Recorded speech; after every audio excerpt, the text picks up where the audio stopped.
오늘 우리에게 주신 하나님의 말씀은 신약성경 빌립보서 2장 5절에서 8절 말씀입니다. 신약성경 318쪽에 있습니다.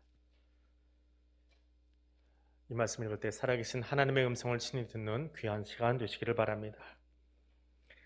너희 안에 이 마음을 품으라. 곧 그리스도 예수의 마음이니 그는 근본 하나님의 본체시나 하나님과 동등됨을 취할 것으로 여기지 아니하시고 오히려 자기를 비워 종의 형체를 가지사 사람들과 같이 되셨고 사람의 모양으로 나타나사 자기를 낮추시고 죽기까지 복종하셨으니 곧 십자가에 죽으심이라.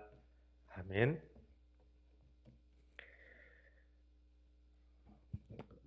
불교의 성문의 범이라고 하는 책에 실린 한 구절입니다. 우리가 아주 잘 아는 구절인데요. 공술의 공수것이 인생이라는 식구가 있습니다. 빈손으로 왔다가 빈손으로 가니 이것이 인생이다 라는 말입니다. 여기 비어있다라고 하는 말은 원래 없었다는 뜻입니다. 아무것도 갖지 못한 채 왔다가 아무것도 쥐지 못한 채로 돌아간다 라고 하는 인생을 말하지요. 근데 오늘 성경 속에 나오는 본문에 나오는 비움이라고 하는 이 말은 전혀 다른 비움입니다. 이 하나님의 비움은 원래 모든 것을 다 가지신 분인데 그것을 비워내는, 포기하는, 없어지는 그것이 오늘 본문 속의 비움입니다. 다 포기한다, 다 비운다, 헬라어로 케노시스라고 해서 케노시스의 신학이라고 하는 특별한 용어까지도 만들어냈던 단어입니다. 이 케노시스, 비움이 복음의 시작입니다. 복음은 비우는 것에서 시작합니다. 바울이 빌립보에 있는 성도들에게 성자 하나님의 성육신 사건을 소개하면서 사용한 단어 케노시스라고 하는 이 단어야말로 하나님의 사랑이 무엇인지 또 하나님의 은혜가 무엇인지를 가장 잘 보여주는 단어가 아닐 수 없습니다. 비단 비움이라고 하는 것은 예수 그리스도만의 이야기는 아닙니다. 성부 하나님, 창조주도 비우셨습니다.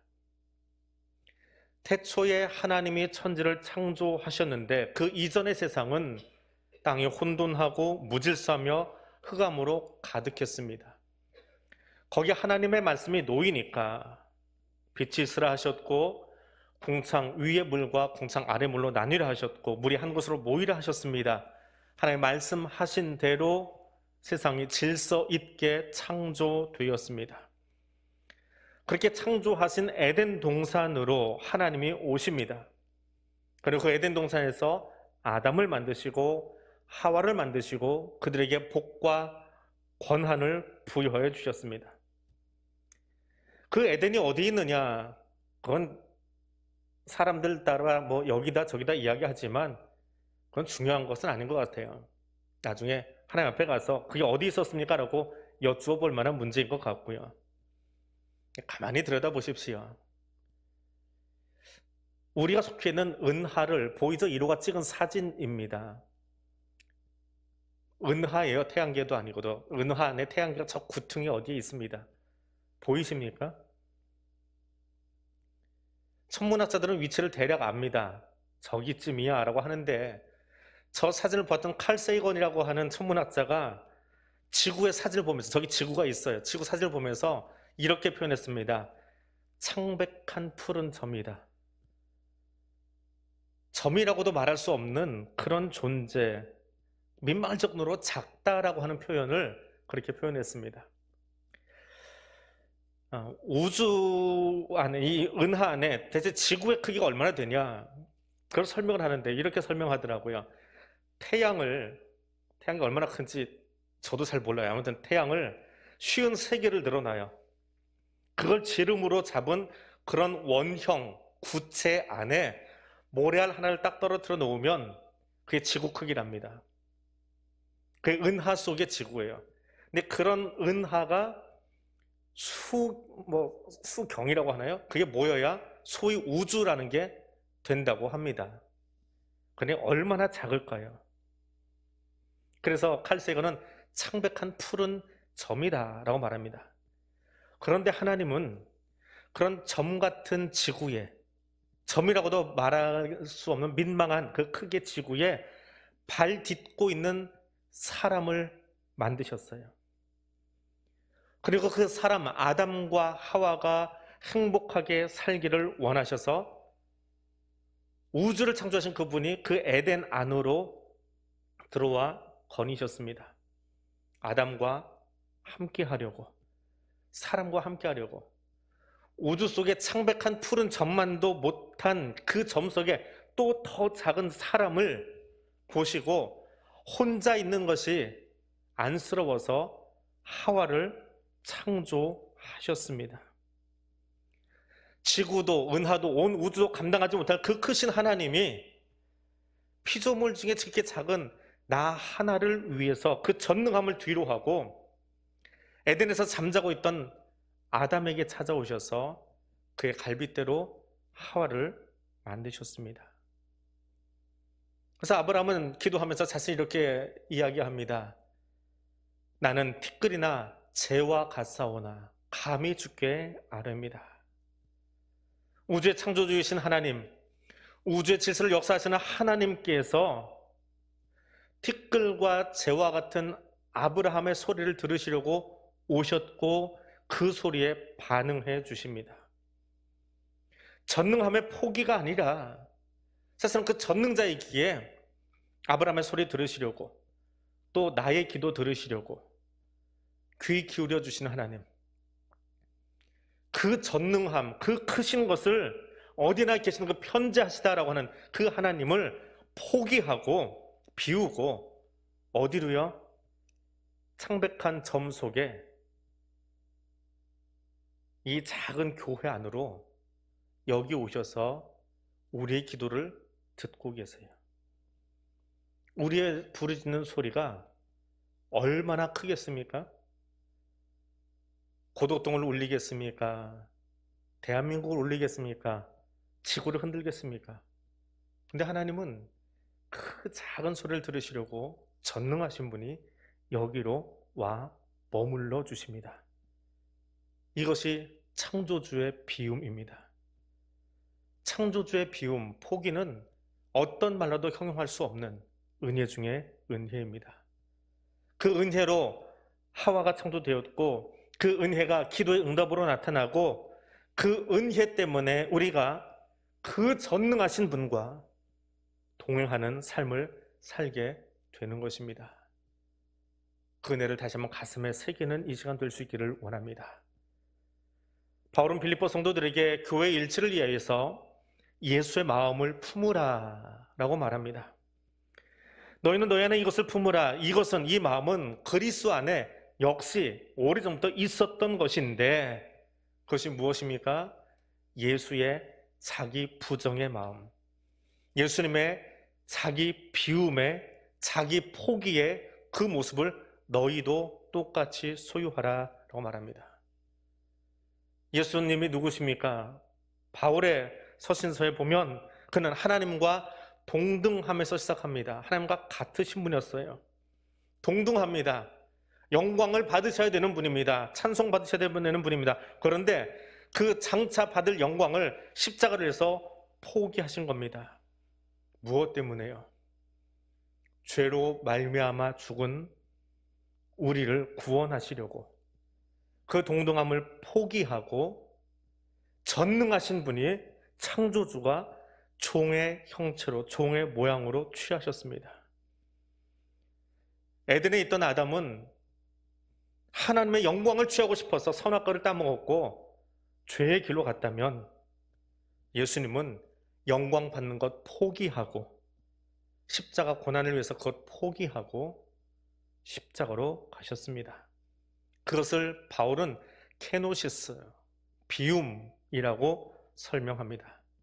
마땅히 받으셔야 될 영광이 있고 하나님만의 특권이 있지만 구원 사역을 위해서 잠깐 종의 자리로 내려오신 것, 그것이 성육신, 인간에게 오신 예수님이다 라고 표현합니다. 외모만 바뀌는 것이 아니라 이 땅에 머무시는 동안에 하나님은 무소부지하신 하나님, 어디에나 계실 수 있는 그 하나님의 특권을 포기하셨습니다. 전지전능하심도 포기하셨습니다. 그래서 어디에나 존재하실 수 있는 그 존재 방식을, 무엇이든지 하실 수 있는 그 전능함을 포기하고 비워내고 걸어서 이동하고 피곤한 육신을 입고 우리와 같은 모양으로 살아가셨습니다. 간혹 기적을 통해서 신적 권위가 무엇인지 사람들에게 보여주기는 하셨지만 십자가에 죽으시기까지 아버지의 뜻에 철저하게 복종하셨습니다. 그것이 비움입니다. 하나님으로서 마땅히 받아야 될 찬송과 영광도 다 내려놓고 포기하고 도리어 십자가 위에서 비방과 멸시와 수모를 다 받아내셨습니다. 로마 시민권자에게는 시민이기에 아무리 중대 범죄를 저질러도 십자가형에 처하지 않는데, 예수님은 나 때문에, 나의 죄 때문에 그 십자가 위에서 그 수치를 다 받아내셨습니다. 아버지의 뜻을 이루기 위해서 영광 받으실 분이 도리어 수치를 감당해내셨고 멸시를 감당해내셨습니다. 무엇 때문에요? 나를 구원하기 위해서, 이 피조세계의 회복을 위해서요. 바울은 예수께서 지신 십자가에서 성자 하나님의 완전한 비움을 발견합니다. 가장 부유하신 분이 가장 가난한 위치에 계신 것을 보았습니다. 그것을 보는 순간 바울은 나는 이렇게 살아야 되겠다라고 고린도 성도들에게 이야기합니다. 형제들아, 내가 그리스도 예수 우리 주 안에 가진 바 너희에게 대한 나의 자랑을 두고 단언하는데 나는 날마다 죽노라. 죽지 않으면, 비우지 않으면 감당할 수 없는 것이 그리스도인 되는 것입니다. 죽어야 직분 감당하고요, 죽어야 헌신할 수 있고요, 죽어야 십자가도 질 수 있습니다. 자존심 붙잡고는 사용 못합니다. 자존심 가지고는 그리스도인 되지 못합니다. 자존심 지키려고 하면 교회가 망합니다. 자존심 지키려고 하면 싸움밖에 일어나지 않습니다. 교회 넘어집니다. 하나님과 동등하신 분이지만 그것을 비우고 십자가 지신 분이 나의 주님이시라면, 그분이 나의 메시아라면, 내가 그분의 제자라고 한다면 나 역시 십자가로 걸어가야 합니다.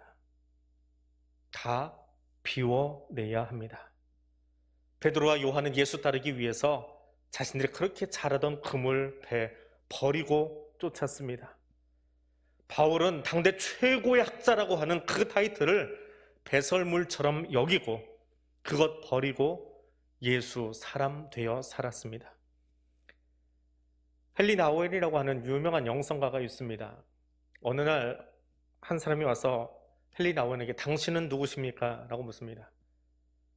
우리 어릴 때 불렀던 노래처럼 당신은 누구십니까? 그랬더니 헨리 나우엔이 뭐라고 그래요? 나는 하버드 대학 교수. 그랬대요. 나는 하버드 대학 교수 헨리 나우엔입니다. 근데 앞에 있던 사람이 다시 물어본대요. 그건 말고요, 당신 누구냐고요? 우리 같은 사람은 그 말의 뜻을 모르는데 헨리 나우엔이 머리가 참 좋은 사람인가 봐요. 그 순간에 머리를 얻어맞은 것처럼 충격을 받았답니다. 나 하버드대 교수 아무개가 아니라 나는 헨리 나우엔입니다. 나는 헨리 나우엔입니다. 그럼 그 순간에 자기를 다시 보기 시작했어요. 그래서 그 대학 교수의 자리, 박사의 자리, 사회적 지명도가 있는 그 유명인사, 저명인사의 자리 다 내려놓고 수도원으로 들어가 버렸습니다. 그때부터 책을 쓰기 시작해요. 우리에게 유명하게 남겨진 그 수많은 영성의 책들이 그때 나오기 시작했습니다.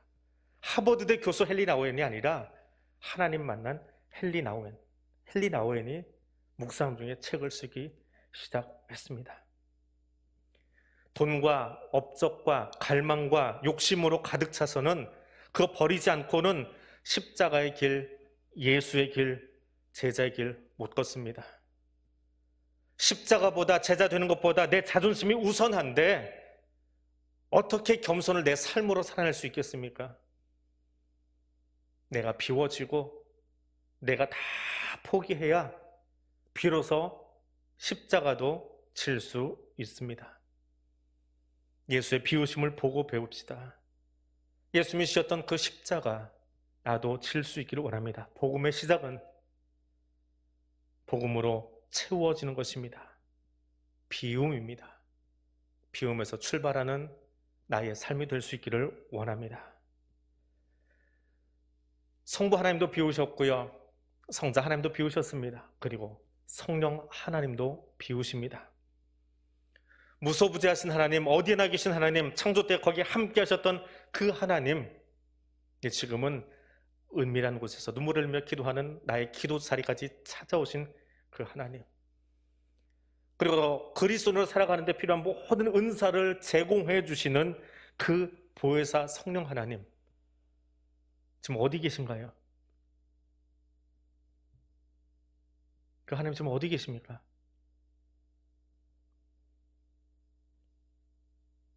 여기 내 안에 계십니다. 전능하신 하나님이시고 창조의 시간에 함께 하시던 하나님이시지만 그분이 어디 계세요? 여기 계세요. 밴댕이 소갈딱지처럼 좁아 터진 내 속 안에 들어와 계세요. 비난하고 탓하기 좋아하는 내 안에 계세요. 평가하기 좋아하는 작은 내 안에 들어와서 지금 나하고 함께 하고 계세요. 그보다 놀라운 성령 하나님의 비우심, 그 사건은 어디 있을까요? 하늘의 하늘도 감당할 수 없는 그 하나님이 세상 끝날까지 나를 끌고 가시려고 어디 계세요? 옆에 계시는 것도 아니고 온 우주도 감당하지 못할 하나님이 여기 들어와 계세요.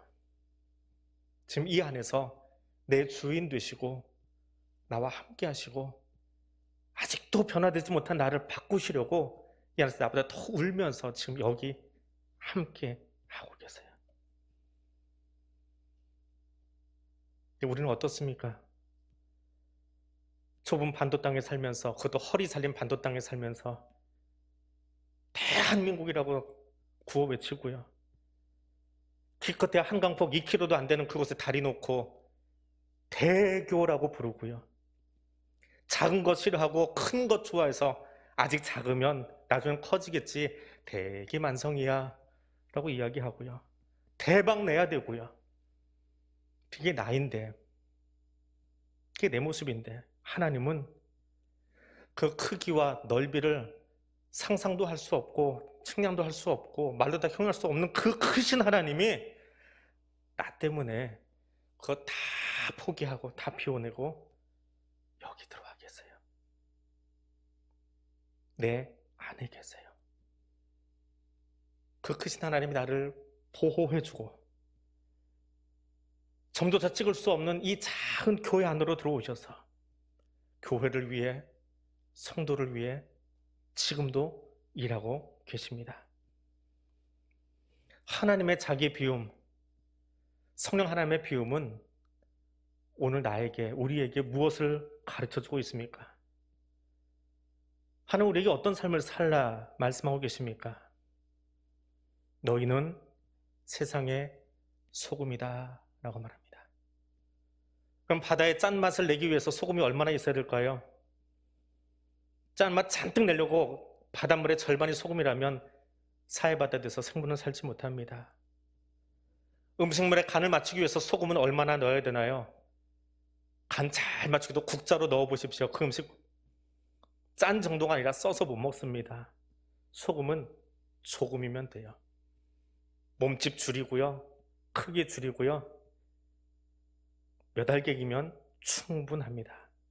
몸집을 줄여야 음식도 맛이 나고 아주 조금만 들어가야 바닷물도 생명체가 살 수 있는 건강한 물이 됩니다. 그것이 소금입니다. 너희는 그 소금으로 살라 라고 말합니다. 캐나다의 유명한 조직 신학자인 더글라스 홀은 기독교의 역사를 보면서 이렇게 표현합니다. 기독교가 정치, 경제, 문화적으로 지배자의 노릇을 하던 때보다 소수의 적은 무리로 존재했던 그 시간, 초대교회라든지 독일 나치 치하의 고백교회라든지 철의 장막 안에 묶여 있었던 그 교회, 그때가 교회는 가장 건강하고 정상적이었다라고 평가합니다. 크고 권력을 가지고 유럽의 모든 돈과 땅을 다 가지고 있었던 중세 교회는 타락했습니다. 그러나 가난한 교회, 가난한 성도, 초대교회, 나치의 고백교회, 철의 장막의 지하교회, 그들은 진정한 교회가 무엇인지를 보여주었습니다. 가난한 사람이기 때문에 그렇습니다. 유진 피터슨 목사는 메시아 성경에서 마태복음 5장 3절에 가난함을 이렇게 표현합니다. 개역개정에서는 심령이 가난한 자라고 되어 있는 저 대목을요, 벼랑 끝에 서 있는 너희는 복이 있다. 너희가 작아질수록 하나님과 그분의 다스림은 커진다. 오늘 나의 자리가, 오늘 대한민국 안의 교회의 위상이 벼랑 끝입니까? 감사합시다. 이미 하나님은 복을 주고 계시기 때문입니다. 내가 작아지기에, 세상에서 교회가 말할 수 있는 여지가 더 좁아들고 연약해지기에 내 안에 계신 하나님, 자기를 비우신 성령 하나님의 일하실 것은 훨씬 더 커지기 때문에 그렇습니다. 복음은 비움입니다.